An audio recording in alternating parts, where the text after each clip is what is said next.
All right, now let's take a look at some sports. Here's Charles Eruka.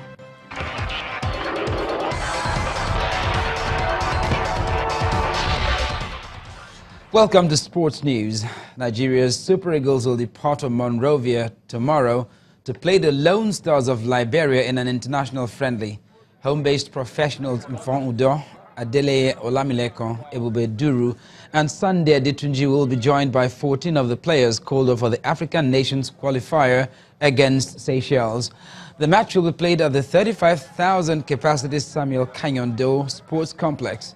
The game is in celebration of Liberian President and former World Footballer of the Year, George Weah. In Europe, England manager Gareth Southgate insists that for now he is only focusing on the job at hand and not discussions over extending his contract. The 48-year-old, who has 2 years left on his current deal, has yet to give any indication that he'll stay on until the 2022 World Cup. Southgate led England to the World Cup semi-finals this summer, the best performance since 1990. His contract, understood to be worth £1.8 million a year, runs until the summer of 2020. In tennis, Serena Williams has been backed by the women's tennis governing body, the WTA, in the aftermath of her on-court behavior during her US Open final defeat to Naomi Osaka. WTA Chief Executive Steve Simon suggests that the umpire showed a different level of tolerance to the American due to her being a woman. Serena was found $17,000 for the code violations during the final. The Wimbledon runner-up, who returned to the sport in March after giving birth last September, would have equaled Margaret Court's all-time record of 24 Grand Slam titles had she beaten Osaka.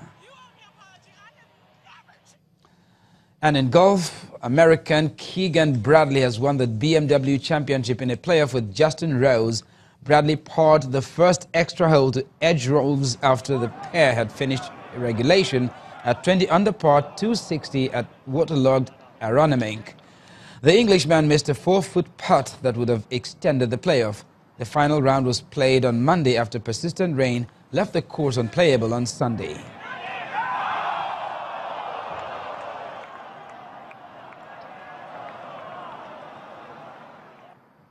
And that's the final hold on Sports News. It's back to Ijoma with the rest of the news at 10.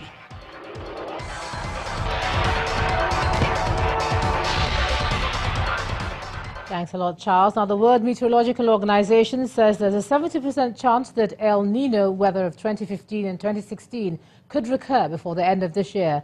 El Nino Southern Oscillation is a natural event that involves fluctuating ocean surface temperatures in the Pacific, which influence the weather all the world over.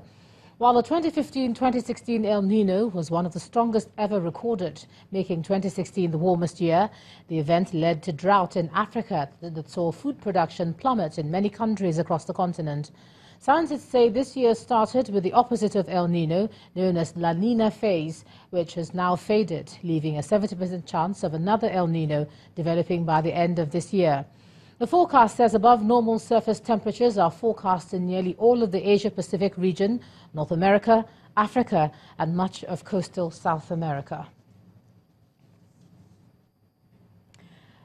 Let's move on to entertainment news tonight. To take us through, here's Mayowa Ogunele. Many thanks. Here are your trending entertainment stories.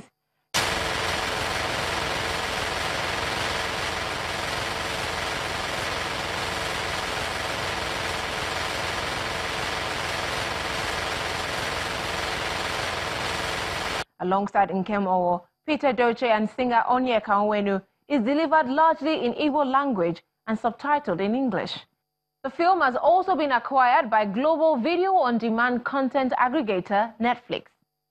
Debutant filmmaker Babasheun Fashiru premiered his Tunde Olaoye-directed movie about the adverse effect of drug and substance abuse in Lagos, southwest Nigeria. The movie, which stars Jide Kosoko, Afiz Oyetoro, Rachel Oniga, is a sharp contrast from the romantic comedy trend in Nollywood big screens, as the filmmakers say it's a deliberate effort to break away from the stereotype. Meanwhile, acclaimed Nigerian rapper Jude Abaga, popularly known as MI, believes the concentration of negative comments thrown at celebrities play a big part in the increase in the reported cases of depression and mental illness within the Nigerian entertainment circle.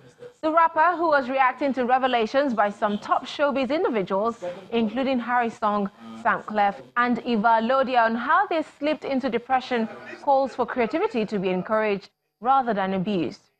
And that's it on entertainment. It's back to the main news now.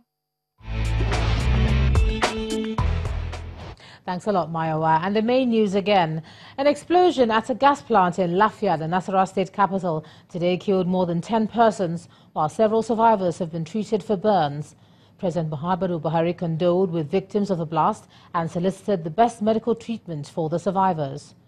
Also today, the federal government held a town hall meeting in Gusau, the Zamfara state capital, towards finding a lasting solution to the security challenges in the region.